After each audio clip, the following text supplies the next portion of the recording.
BNP এখন কি করবে?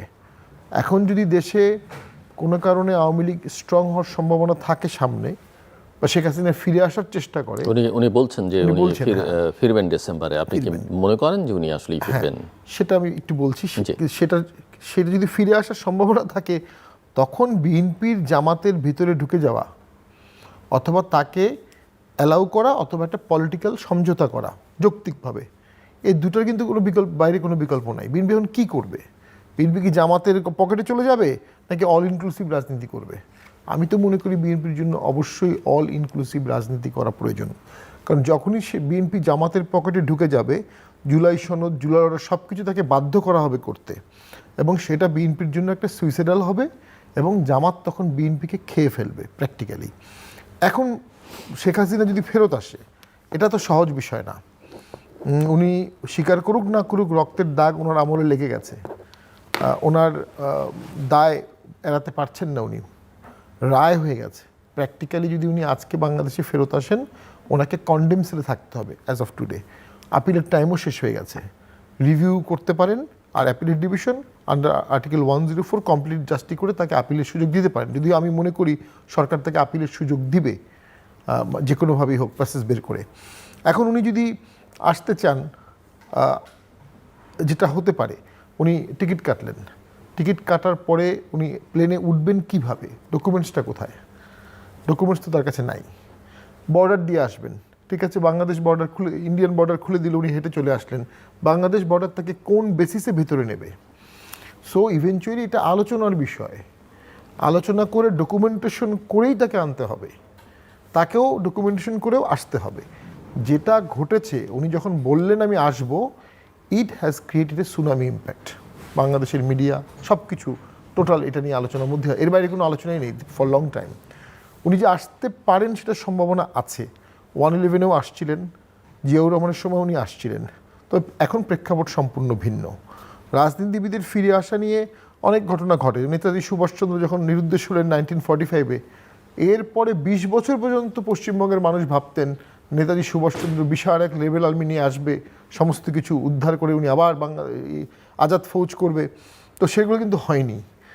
খালেদ মোশাররফ যখন 3টা বা 4 তারিখে উনি টেক ওভার করলেন, জিয়াউর রহমানকে হাউস অ্যারেস্ট করলেন, উনি কিন্তু কল্পনাও করতে পারেননি যে বাংলাদেশে একটা বামপন্থী ওয়েব চলছে, যে বামপন্থী ওয়েব দিয়ে তাহের জিয়াকে মুক্ত করবে। সো ওই যে শেখ হাসিনা আসার সাথে সাথে কি হবে, বা আসার প্রেক্ষাপটের সময় কি হবে, একটা হচ্ছে এখন থেকে ডিসেম্বর পর্যন্ত বাংলাদেশে অসংখ্য ঘটনা ঘটবে, যে ঘটনাগুলো পলিটিক্যালি সরকার কীভাবে হ্যান্ডেল করবে আমরা জানি না। বাট শেখ হাসিনা যদি জোর করে আসতেই চায়, এটারও একটা কাউন্টার কিছু বাংলাদেশে হয়তো বা রেডি করা আছে, আমরা জানি না। অর বেস্ট সলিউশন, ওনাকে জেলে নেওয়া হোক, সাব জেলে নেওয়া হোক, ওনার ন্যায় বিচার প্রতিষ্ঠা হোক, সরকার একটা আলোচনা করে তাকে নিয়ে আসুক। এই ক্ষেত্রে আমি মনে করি একটা অসাধারণ লিডারশিপ মাননীয় প্রধানমন্ত্রীকে বর্তমানে দেখাতে হবে দেশ বাঁচাতে। এর বিকল্প আপনি যেটাই করবেন সেটাতেই কিন্তু সরকারের ক্ষতি হবে, বিএনপির ক্ষতি হবে, বাংলাদেশের ক্ষতি হবে, আওয়ামী লীগের ক্ষতি হবে। এবং মাঠে আওয়ামী লীগ না থাকলে যেটা হয়, স্বাভাবিকভাবে ইসলামিক শক্তিগুলো তখন অত্যন্ত শক্তিশালী, তারা সমস্ত ছাত্র সংসদ তাদের টেক ওভারটা অনেক স্ট্রং, পেনিট্রেশনটা অনেক স্ট্রং, মাঠে আর কোনো ভারসাম্য থাকবে না। ইভেন বিএনপি একসময় নিজেই দেখবে বিএনপির ভিতরেও ইসলামিস্ট বা জামাত ইসলামী একটা বড় অংশ আছে। বিএনপি হঠাৎ দেখতে পারে যে তার কোনো শক্তি নাই, শক্তি ছিল জামাতের বা অন্য কোনো দলের, সে শক্তিহীন হয়ে গেছে। সো সেই জন্য আপনাকে কম্পিটিং ফ্যাক্টরগুলো যখন আপনি রাখবেন, তখন ডেফিনেটলি বিএনপির জন্য ভারসাম্য রাজনীতি করার সুযোগ হবে। আরেকটা ঘটনা বলি, ফিডেল ক্যাস্ট্রো যখন কিউবা উইন করলেন, তখন বাতিস্তা গভর্নমেন্ট চলে গেল আমেরিকাতে 1959-এ। এর 2 বছর পরে আমেরিকা এবং সিআইএ একটা প্রজেক্ট লঞ্চ করলো, invasion of island of pig. Paratrooper নামিয়ে দিল। ধারণা ছিল বাতিস্তা গভর্নমেন্টের পক্ষে জনগণ নেমে যাবে, কোনো জনগণ তার পক্ষে নামে নেই। সো ওইটা সম্পূর্ণ সিআইএর একটা অ্যাডমিটেড একটা ফেইল্ড ইনভেশন। এখন শেখ হাসিনার আসার সাথে সাথে আওয়ামী লীগের সমর্থক যারা আছেন তারা কি সাহসী হবেন কি না?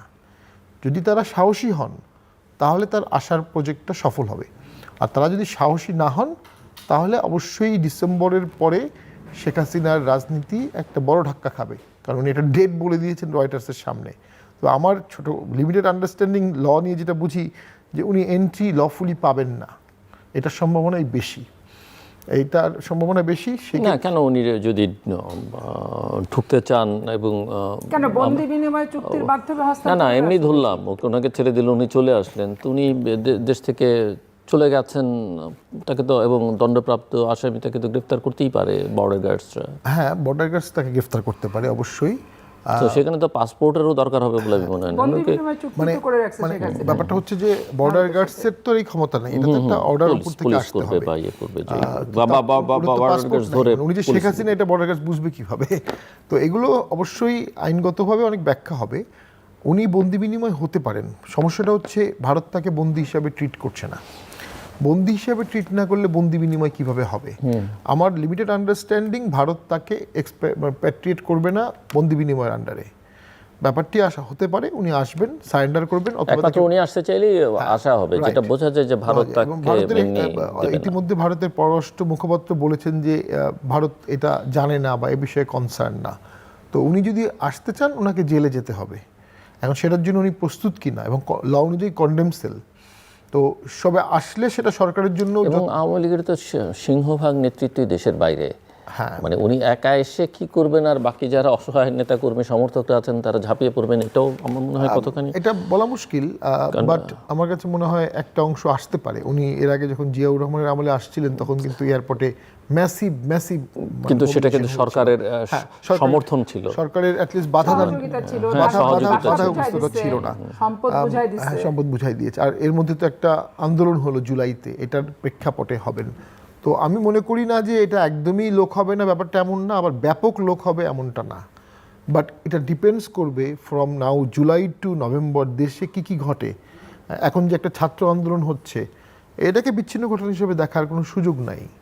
আমরা সড়ক পরিবহন নিরাপদ সড়ক আন্দোলন হয়েছিল, খুবই ইনোসেন্ট আন্দোলন, কিন্তু পরে দেখা গেল ওই আন্দোলনের নেতৃত্বই কিন্তু 24 সালের লিডারশিপ দিয়েছে। সো এই আন্দোলনগুলো হচ্ছে, আমি জানি না এটার পিছনে কে আছে না আছে। সরকারের ভুল যেটা হচ্ছে, এহসানুল হক মিলন সাহেবের মতো এত প্রজ্ঞাবান মন্ত্রী, যিনি নকল বিরোধী আন্দোলন করে বাংলাদেশে ম্যাসিভ পপুলার ছিলেন, আওয়ামী লীগের আমলে ওনাকে থালা বাসন চুরির মামলা দিয়েছে, মানে খুব নিষ্ঠুরভাবে আওয়ামী লীগ তার সাথে হ্যান্ডেল করেছে। তিনি অসাধারণ ব্যক্তিত্ব, কিন্তু তিনি ওই ফার্মের মুরগি শব্দটা বলা, আর একটা বৃষ্টির দিনে পরীক্ষা বন্ধ করলে কি হতো আসলে, এটা তো আমরা নিজেরাই দেখেছি কী পরিমাণ বৃষ্টি হয়েছে অ্যাট এ টাইম।